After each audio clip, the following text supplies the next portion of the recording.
It's a good question. I think we've been trying to figure that out for the duration of our time together. Now, the ethics table, that is an amazingly hard question, which I think does not yet have an answer.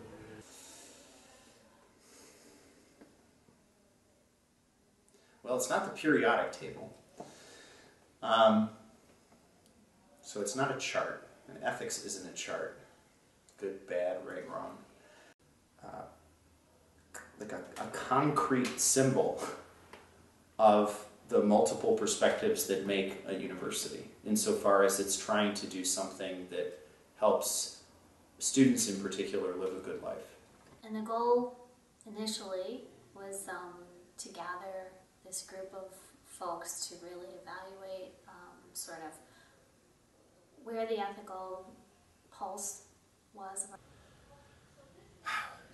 Man, what is the ethics? What has the ethics table been? A social experiment, bringing together all of these different folks who I otherwise wouldn't get a chance to hang out with at the university. An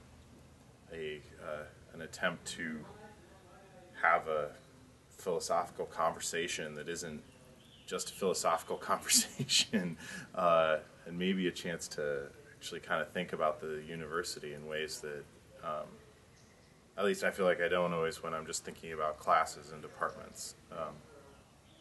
Yeah, I think that's what it is. Eclectic group of academics and administrators from Case Western Reserve who have gathered together to learn from each other and debate what would be our ethical mission, if there was one, turns out for the university. That's not where we started, but that's kind of where we're going.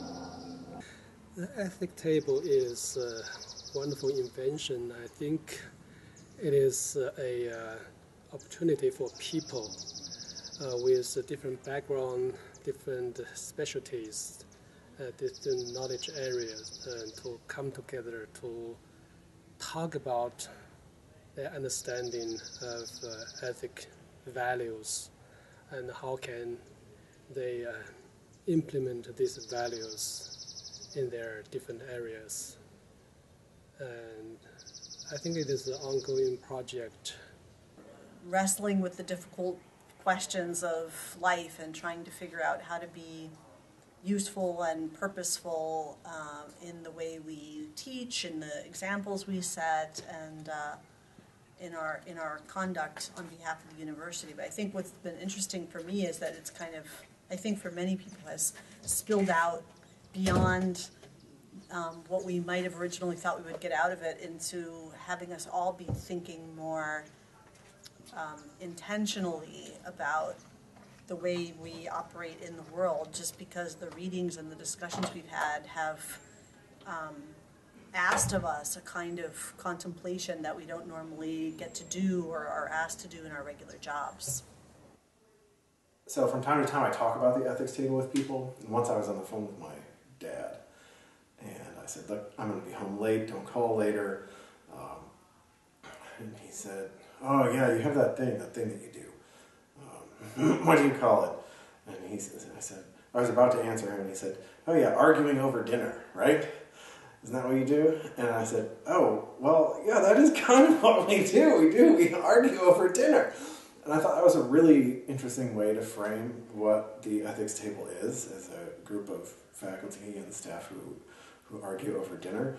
But what are the topics that we argue over dinner? How to make the students' lives better. How to have a graduate from Case have an understanding of ethics and feel that Case made a positive impact on them. I hope that the ethics table will become an institution at the university that makes the university more ethical. And so we gathered together once a month for dinner. At each dinner we had a guest speaker from outside the university. We had usually two members of the table present on various topics, and we discussed and debated and had a good time. Because we have to open our minds to consider beyond ourselves and beyond are known before we can start trying to assess how it fits.